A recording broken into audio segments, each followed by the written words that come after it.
शादीशुदा बेटियां होती हैं, अगर वो घर में आके उनका होल्ड होता है तो मुआशरे में क्या क्या बिगाड़ या घर में क्या क्या बिगाड़ जो है वो सामना करना पड़ता है। जी ये बिगाड़ जो है इसलिए इसका सामना करना पड़ता है कि जब वो इस तरह के सर्कमस्टांसेस जो है हालात अपने घर पे आके शेयर करें या अपने वालिद से भाई से या किसी से भी शेयर करें तो उसकी नेगेटिविटी सूरत बनती है। जब ऐसी फिजा बनेगी ना तो नहीं, अगर वो शेयर नहीं कर रही लेकिन वो चाह रही हैं कि शादी मेरी हो गई है लेकिन इस घर का होल्ड मेरे हाथ में रहे, वो देखें वो तो ये क्योंकि आप सोशल एक्टिविस्ट हैं, आपकी जो है इस तरह की मिसालें आपके सामने आती होंगी, तो क्या आप लोगों को क्या सबक क्या देना चाहेंगे, क्या अवेयरनेस क्या देना चाहेंगे? जो घर का माहौल है ना उसी पे आपको रहना चाहिए। आपने ये हुकूमत करके या इस तरह की चीजें करके होल्ड करके क्या करना है। जो देखिए कोई घर का जो बड़ा है ना वही सरबराह होता है।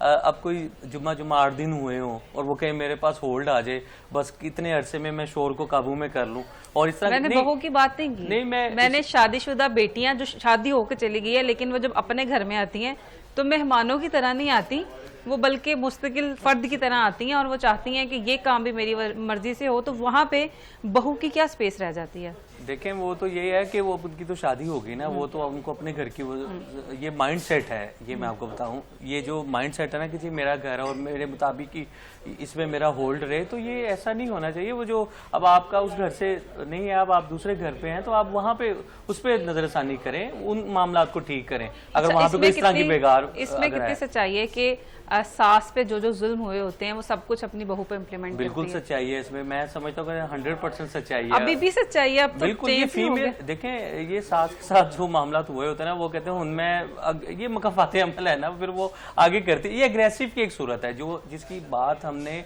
आगाज में की ना, ये जो रवैया है, तल्ख रवैया। तो अगर कोई हमें थप्पड़ मारता है ना तो हम उसको एक वक्त तक तो बर्दाश्त करते हैं, लेकिन वक्त आने पे हम भी कोई कसर नहीं छोड़ते।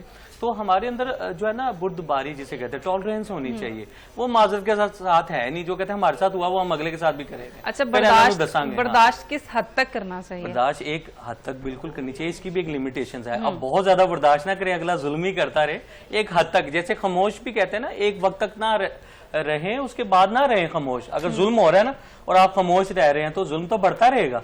आपने एक हद तक जो है वो उसको बर्दाश्त करना है, उसकी लिमिटेशंस हैं। जब आप देखते हैं कि पानी सर से गुजर रहा है फिर आप मैदान अमल में